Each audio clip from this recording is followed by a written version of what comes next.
What do we want? To live with purpose and authenticity. When do we want it? In the next speaker's session. Well, you're lucky because that's what's going to happen. Matthew Johnstone is our next speaker. And he's an author and a speaker who addresses audiences all over Australia and the UK, and we're very lucky to have him here today. Matthew's written and illustrated 6 books, 3 of which have been bestsellers.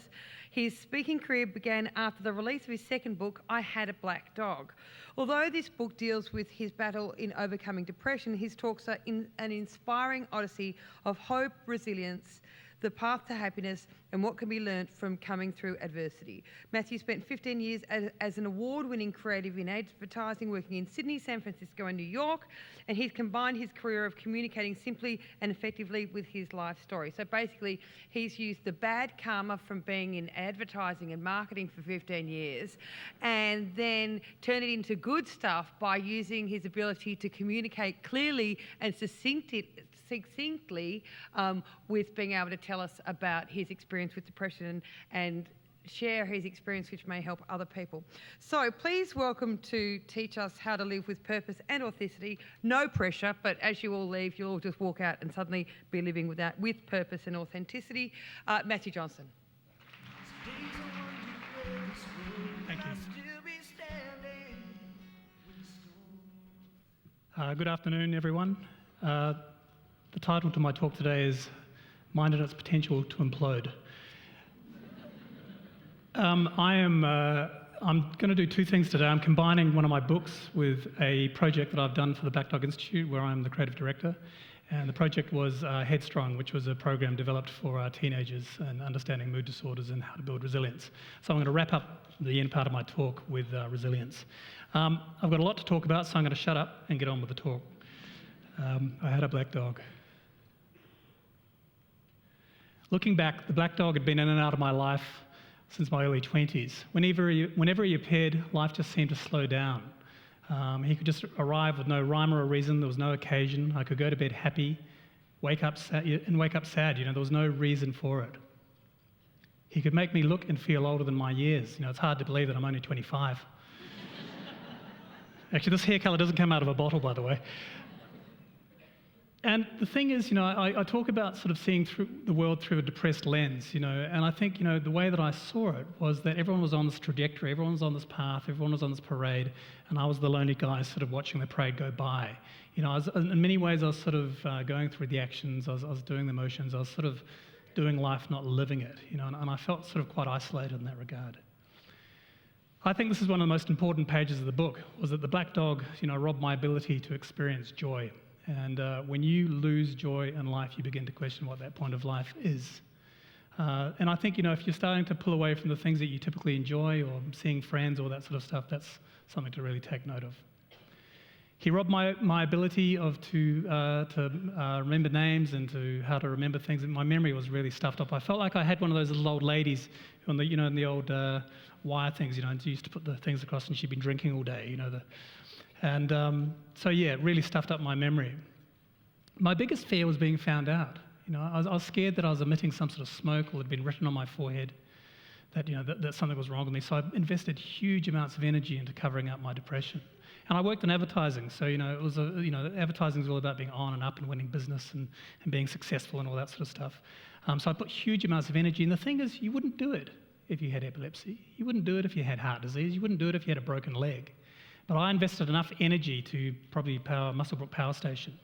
And the thing is that I realised if I'd put half the energy into actually getting well and to understanding what I was actually going through, I'd have healed myself in half the time. Going anywhere or doing anything with the black dog is extremely difficult and it's very tiring. Being in advertising is like being up and on, as I mentioned, and winning business. And having depression is like walking through tar wearing 10 soaking wet blankets on an uphill gradient into a very strong headwind. This is probably about sort of the black dog's first cousin, which is anxiety. I used to be, not a social butterfly, but I used to enjoy going out a lot. And then I just found I wasn't enjoying it so much. And I used to really become fearful, especially in work situations, of, again, being found out. It also affected the way that I spoke. Everything that came out of my mouth had sort of depression, like the depressed lens. Everything had sort of a depressed sort of angle to it. And it was the half glass, half empty, half full sort of scenario. And not only that, but he also affected the way that it came out. I had no conviction or wood or timber in my voice. It's sort of, if I was talking to someone over there, what I'd say would end up about there. Nothing stuck. And I actually lost my voice because I think in many ways I was too terrified to start talking about it. I thought if I ever started talking about it, I'd never stop. So I actually lost my voice. Freud said that depression is rage turned on itself. And for me, I was just permanently pissed off all the time. I was very angry, and I had no reason to be. I've got a loving and wonderful partner. I had a wonderful group of friends. I was doing really well in my career. At the time when I was probably at my worst, I was in New York, which was a very an amazing and interesting city. But I just felt, I went, man, if only my legs were, not there, or I was blind, or I had cancer. At least I'd have something to point my finger at and say, there's the problem. And, and really it was sort of, I could go to bed with a kernel of a thought, and by the morning it would be just this incredible weedy bush of just sort of whirling thoughts and negativity. And the thing is also, the black dog loved to rob me of my ability to have intimacy and to have love. If you have no love for yourself, it's very, very difficult to share love with others, And my wife, Ainsley, who's here today, she came into our relationship going, our love will conquer all, we'll get through this together, and blah, blah, blah. And it's true, love, empathy, understanding, support is vital in fighting this terrible thing. But really, it's got nothing to do with it. What I was going through was a biochemical thing. And so it became very difficult for her. She started to feel slightly responsible for that whole thing of walking around on eggshells, which is why we went on to write the book, Living with a Black Dog, which was a book more aimed at carers. The black dog liked to wake me up and remind me of everything that was wrong in my life, and all that sort of stuff, and what a loser I was. And I'd lie in bed thinking about how tired I was going to be the next day and how exhausted, And in some countries, they use sleep deprivation as a form of torture because it makes you go mad. And the thing was, I'd spend all day trying to stay awake and then try and spend the whole night trying to go to sleep. And it really is, when good sleep goes, everything that depends on that sleep goes out the door with it. It's your mind, it's your memory, it's your mood, it's your ability to get stuff done, all that sort of stuff. This slide, I think, is really, really important up there with the joy slide. And this is really about everything that I've touched on we will experience at some stage in our lives.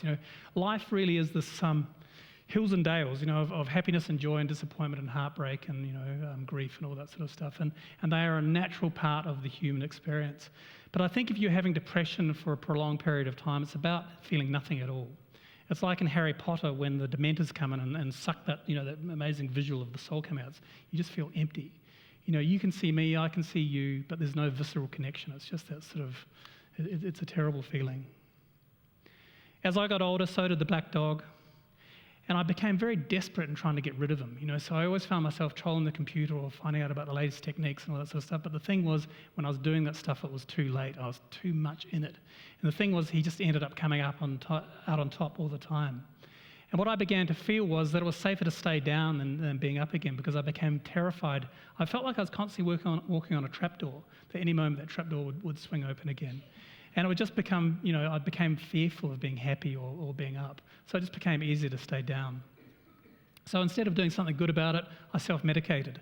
Worked in advertising, lunch from 1 till 2, 1 in the afternoon till 2 in the morning, quite regular. And, self-medication works. It takes away the pain.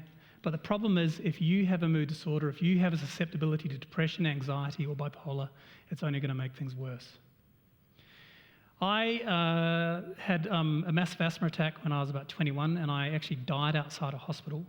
I was chased through Hyde Park when I was about 25 with a bunch of kids, and one had a knife, and he said he was going to kill me. I was standing a block from the World Trade Center when it came down, and I was living in New York. All those things were life-affirming and equally terrifying, but I have to say that none of it was as terrifying as where the black dog took me. I want to be here as an example to you all, not an example of what to do, but also an example of what not to do. No one needs to get to this point. It's absolutely totally unnecessary. The black dog finally took me to a point where I couldn't see the point in going on, and I suppose this is an illustration about suicide without actually saying it. The suicide rate in this country, just speaking from the male point of view, suicide is the highest cause in death in men under the age of 42 in this country. It's 40% higher than the national road toll, which I think is just absolutely amazing and very sad, and it's an agenda that we need to get put on the table and we need to talk about more often. Suicide is the permanent solution to a temporary problem. We have fantastic help, and you just have to look at the Black Dog Institute to see all the help that is available to you, and most of it's free. So And one of the things that I like to say to people is if you're ever feeling in difficulty, if you're ever in trouble, never be afraid to stick your hand up and ask for help. And if you're ever concerned about someone, never be afraid to reach out and ask that they're okay. Anyway, this led me to getting a proper diagnosis, and because I realised that if I kept on going the way that I was going to crumple and not be here fundamentally. If I was Julia Gillard for the day, I'd make all of us seek some sort of counsel. Because we all have our story, we all have our history, we all have our baggage and all that sort of stuff. So it's just important. Being in therapy is sort of like Switzerland. You can say what you want, you're not going to be judged, you're not going to be criticised. You can go into an emotional free fall and no one's going to laugh at you or think any otherwise of you. So it's really important. I realised that it's an equal opportunity mongrel. It affects CEOs, rock stars, movie stars. That's my mum in the red. She had depression as well when I was growing up. So just across the board. I realised that there's no magic pill, there's no secret answer, there's no silver bullet. It's really a potpourri of many things. I realised that it's better to have it out than in, to share what's going on rather than keeping all this information and toxic stuff going on inside. And I learned some tricks. Go catch that, you bastard. I realised that it's really important to teach the dog some tricks of his own, because he thinks he knew everything, but I knew better. And this is where the resilience part of the equation comes in. What is resilience? It starts with accepting what you can and cannot change. Try and tattoo this on your minds. What you can and cannot change. You can't change the weather, but you can certainly change how you interact with it. Just as you can't change your life, you can't change your history, you can't change past hurts, you can't change your family as much as you'd like to, and so on. But you can certainly change how you look at it. You can certainly change how you feel about it. You can certainly change how you go forward in life and how we think about these things, just as we've been hearing about all day today. And you can't build resilience without going through some kind of adversity. This sounds like a bit of an unfair catch-22, but sometimes to get over something, you need to go through it. But sometimes when we go through stuff, when we embrace it, when we try to understand it, we can come out the other side, excuse me, and be better, stronger, wiser, kinder, and have more purpose. I just heard the speaker before talking about how important purpose is in my life. And I spent 15 years working in advertising, and I was a miserable git. And now I work at the Black Dog Institute and work in depression and bipolar, and I've never been happier. Viktor Frankl said in Man's Search for Meaning, we think we have total control in our lives, but we don't, and what we do have absolute paramount control over is what happens when we get knocked down. It's not what happens when you get knocked down, it's all about what you do when you get back up again, which is really, really important. Just like the movies that we play in our minds, our movies are massive. They're IMAX in size, they're Dolby surround sound, James Cameron and production values, and they tend to be horror movies that play around about 3 o'clock in the morning. But the thing that is most important to remember is that thoughts are not facts. Thoughts are not what's really going on. All we have are our thoughts. If we have no thoughts, there's nothing. So it's really important just to try and, we might have external things that are going on that is affecting our thoughts, but we've really got to try and look at what's really going on. And that's why I say better out than in. When you get it on the table, your huge IMAX movie will turn into a YouTube clip. How do we build resilience? I better go, I've got 5 minutes. Start by doing the things that you love to do. And some of these things will seem really obvious and twee, but occasionally we need to be reminded. Do the stuff that floats your boat. Art, singing, gardening, running, sport, whatever it is, do it. Be around people that lift your spirits, that make you feel good about yourself. Try and extricate yourself from the toxic people in your life. We've done research at the Black Dog Institute shows that regular exercise can be as effective for treating mild to moderate depression as antidepressants. Exercise is a very, very big part of my equation. If I don't, I feel very lumpy, grumpy, and bumpy pretty quickly. And then, if you're going to eat junk, you're going to feel like junk.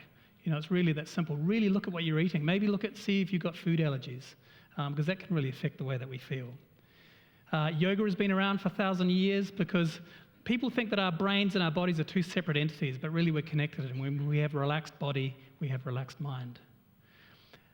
I always say validation is a great healer and knowledge is power. So if you're going through difficulty, it doesn't matter what it is that you're going through, learn about it, embrace it, try and understand. Talk to other people who've gone through similar difficulties.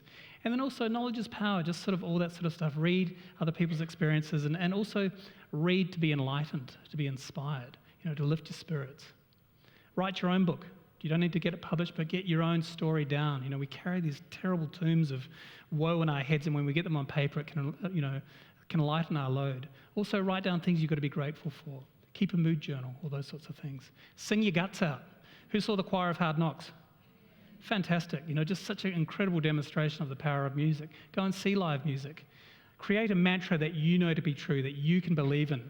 I always say, write it on a Post-it note, stick it on the mirror, brush your teeth with it in the morning and brush your teeth with it at the night time. If you start your day thinking well of yourself, end your day thinking well of yourself, your day is just going to be better.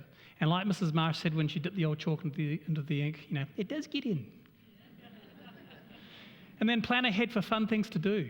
We are all so busy. I live in Sydney, life is chaotic.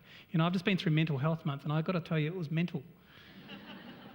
But when we get out the other side, we just need to stop and give ourselves a bit of a pat on the back, set doable tasks, tick them off,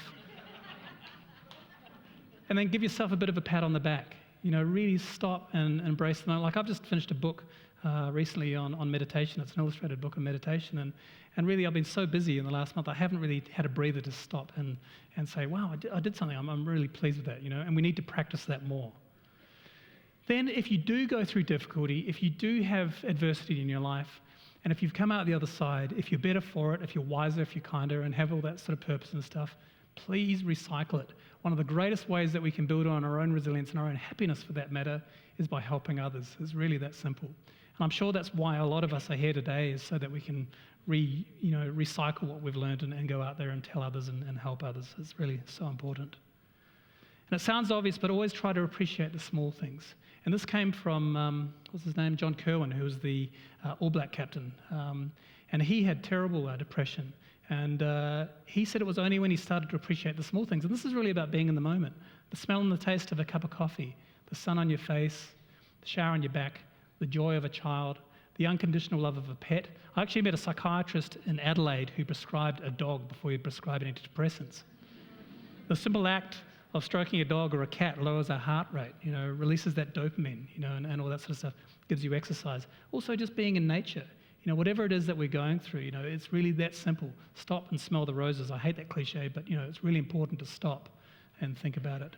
Finally, if you take the right steps, do the right things, talk to the right people, develop those lines of communication. And that's the one thing I'd just like to wrap up and say to you. If I could have one wish, is that you all go home and have the important conversation with one another, your loved ones, your children, the people that you work with. Is the one thing I can ask for. So if you have the right conversations with the right people, and always hold on to what I call the most important word in the English language, which is hope. Whatever you're going through, whatever you're experiencing, whatever you're facing, it will pass. It will pass. It will pass. Thank you very much.